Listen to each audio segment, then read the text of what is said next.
Okay, Tov. So we're going to start with the Mishnah here on Daf Chaf Hey Amid Beis. And the Gemara is talking now, the Mishnah is addressing the issue of Masechet Kinyan, what Kinyan is valid. And the Mishnah distinguishes between large animals and smaller animals. Behema Gasa, for example, a cow or a horse or a donkey, Niknes b'Mesira.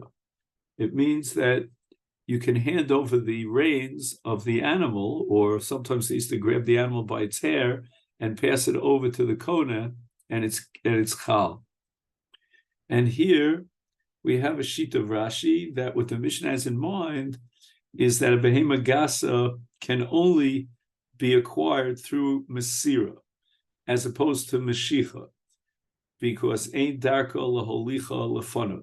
So as a general rule, Rashi is of the opinion that mesira is a more valid kinyan, a more powerful, all-encompassing kinyan than meshicha. So meshicha is limited because, there are certain animals that are so large, you don't generally schlep them, you don't drag them. However, Tosfos understands, according to his particular sheet against Rashi, that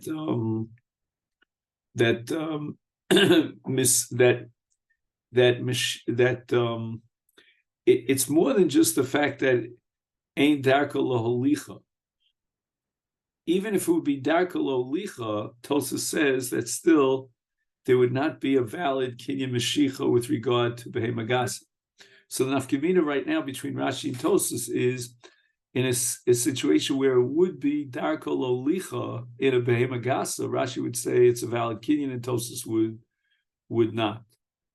What about the smaller animals? V'adaka, the Mishnah says that an animal like a keves, an aze, is b'hagba. You lift it up. Somebody told me that Rabbi Stefanski, in his shir yesterday, brought in a goat into the classroom.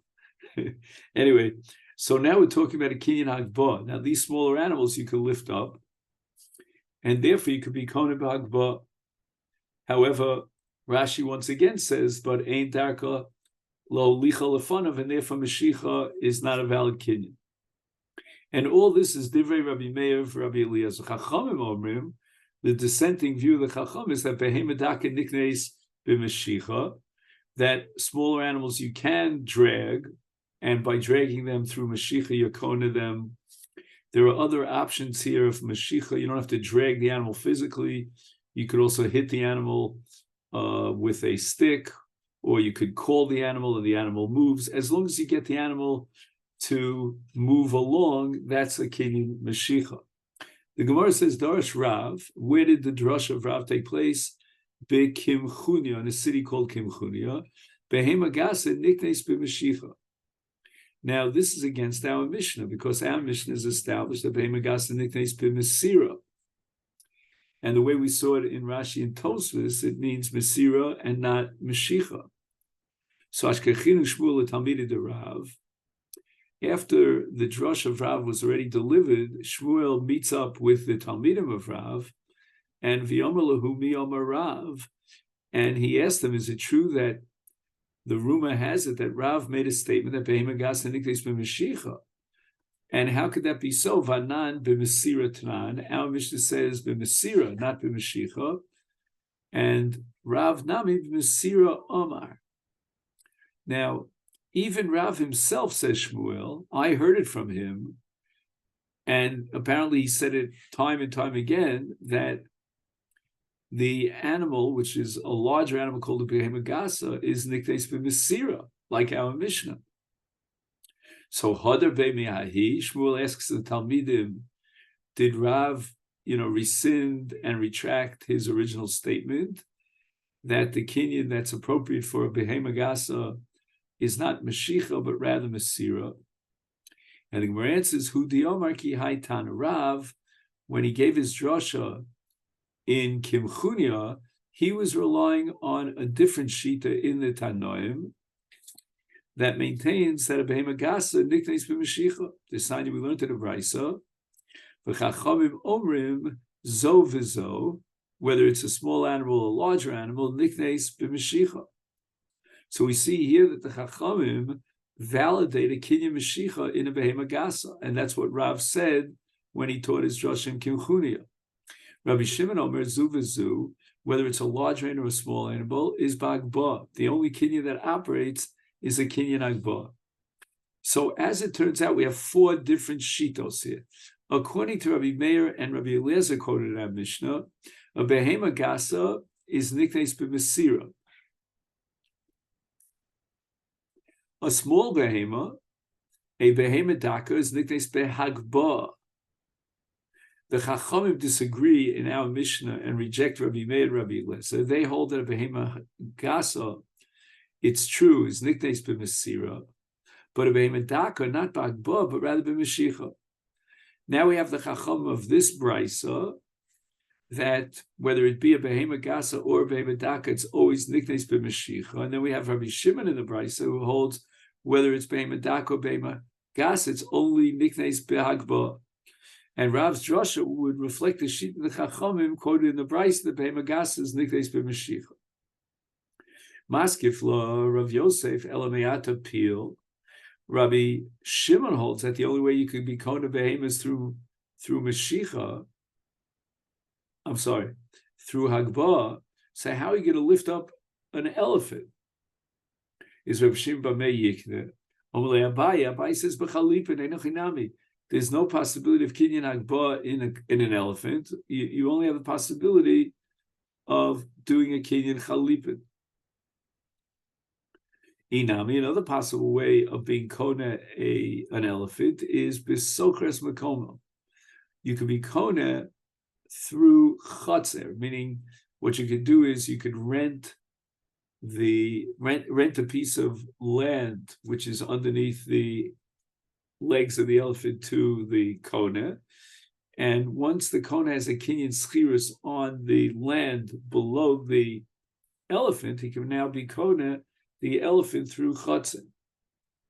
However, this is really a machlokes. The shach is of the opinion that kinyan chatzin would not be operative here because karka, schura, is not considered chatzin. You only have rental rights. However, the shach, although he quotes such a shita in the name of the Baalei Itor, he himself rejects that shita, and he accepts that you could be kona with a chatzar even in the case of schirus. Like, for example, the apartment that I'm talking to you from is a rented apartment. And therefore, according to the maskot of the shach, I could be kona something through chatzar if it enters into my apartment.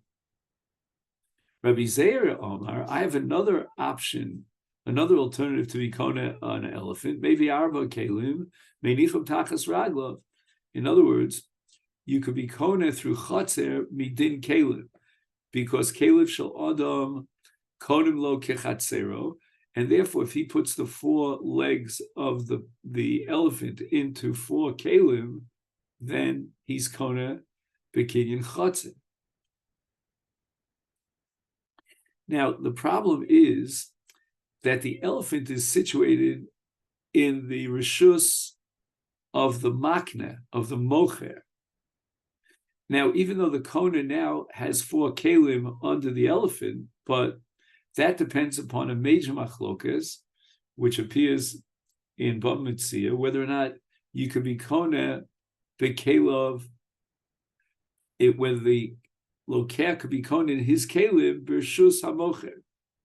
So the Gemara says, Shmamino, we see from here that Rabbi Zeir is of the opinion that Kelev Shalokech, B'Rishus Mocher Kana Lokech, that even though in a sense you never took the object out of the Rishus of the Mocher, of the Makne, but nevertheless the Kelim have a special status. They are like a Rishus B'fnei Atzma, and therefore we don't care about the Mokum, but rather about the Kelim. So the Gemara now says it's not necessarily so. That derivation from Rabbi Zera is not muchach. Why? Because Hachamai Askina could be that the case of Rabbi Zera, where he put the 4 kelim under the 4 legs of the elephant, is besimta. Simta is a corner right off the main highway, off Rishus Harabim, and it doesn't have the status neither of Rishus Rab nor Rishus HaYochid. Anybody's allowed to go into a simta and settle down there, and therefore it's considered like his Rishus. You could be Kona in a simta, even though it's not Caleb, even though it's only Caleb Shalokeach, but that's enough. Inami on the top of Daf Chavav. Another way of being Kona and acquiring ownership on an elephant is Bechaviles Moros. They used to cut off the vines from the Geffen, and they piled it up on top of the ground, and it got to reach the height of 3 Tfachim. The elephant would climb onto the 3 Tfachim, and that's called the Kinyan Hagbah. And this leads us to the Mishnah here on Daf Chav Vav Amid Al.